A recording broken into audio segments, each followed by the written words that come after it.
Serba-serbi sakit psikosomatik. Nah, gimana cara kita menyelesaikannya secara total dan tuntas? Psikosomatik sakit-sakit yang biasanya adalah munculnya gara-gara urusan pikiran, terus masuk jadi reaksi negatif tubuh. Tapi sebenarnya kalau menurut saya, psikosomatik ini harus diganti sedikit ya, yaitu disebut dengan fisiosomatik. Sebenarnya bukan masalah psikologis yang menyebabkan reaksi negatif tubuh. Karena kalau misalkan reaksi negatif tubuh itu sebenarnya bukan di level pikiran, tetapi dia di level perasaan, dia di fisio level. Kalau kamu nggak tahu akan hal ini, kamu akan berputar bolak-balik di level psikologis terus. Padahal sebenarnya problemnya bisa jadi di level fisiologisnya. Struktur perubahan seseorang. Jadi yang pertama adalah base spiritualnya harus diberesin dulu. Ketika kamu punya masalah, kamu berdoa minta bimbingan sama Tuhan. Kalau misalkan memang problemnya di level spiritualitas, dia akan dengan sendirinya sembuh sendiri. Misalkan ketemu dengan ahli-ahli spiritual, ketika dibantu disentuh, maka sentuhannya akan membantu kamu untuk langsung berubah dan langsung sembuh. Nah, tapi kalau spirituality kamu udah berdoa minta bimbingan Tuhan, tapi kamu nggak selesai-selesai, biasanya kamu perlu cek dulu. Ya, biasa kalau masalahnya memang ke fisik, lari dulu ke level biologisnya, kamu periksa. Pakar di biologis siapa? Ketemu dokter. Ya, dicek dulu semua, apakah organ kamu ada yang bermasalah atau memang semuanya udah perfectly okay. Baru masuk ke level psikologisnya. Biasa kan dokter akan bilang, wah kamu banyak pikiran. Biasanya kamu akan direferensikan kepada ahli-ahli yang di levelnya psikologis bekerjanya.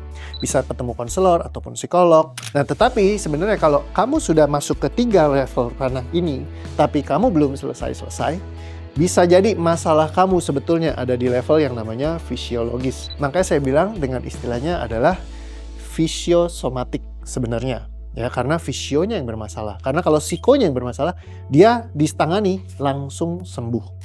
Ciri khas dari fisiosomatik adalah biologinya oke, ini nomor 1. Ya kan, kenapa? Secara biologis kamu periksa ke dokter, nggak ada masalahnya. Karena memang masalahnya bukan di sistem biologisnya kamu. Kamu cek setiap organ tubuh fisiknya, diperiksa sama dokter, baik-baik saja. Artinya biologically oke. Dipicu sama perasaan. Jadi kalau misalkan kamu perasaannya terganggu, ya misalkan aduh saya sedih nih, atau aduh saya marah nih, aduh saya lagi terbeban nih, tiba-tiba langsung pusing kepala gitu ya. Ini bukannya dipicu oleh pikiran. Kenapa? Karena kamu berpikir bisa banyak moda pikiran. Tapi begitu pikiran kamu menyentuh ke level perasaan, tiba-tiba bebannya keluar. Diobati secara fisik muncul berulang. Misalnya sakit kepala, kamu minum obat, sakit kepala lagi, minum obat, sakit kepala lagi, minum obat, sakit kepala lagi. Bisa jadi ada problem di area level fisiologisnya kamu. Hilang timbul, misalnya contoh, nih kok tiba-tiba pundak saya pegel ya gitu ya. Padahal nggak ngapa-ngapain, pegel aja muncul sendiri gitu ya. Terus habis itu nggak lama dia hilang, terus dia bisa muncul lagi, hilang muncul lagi. Itu bisa jadi mungkin adalah salah satu reaksinya juga. Ini yang paling unik, yaitu suka pindah-pindah lokasi. Ya, ada juga ketika pas lagi di sesi, wah kok tiba-tiba tangan saya nggak enak, terus pindah ke pundak, pundak pindah ke kepala, kepala pindah lagi.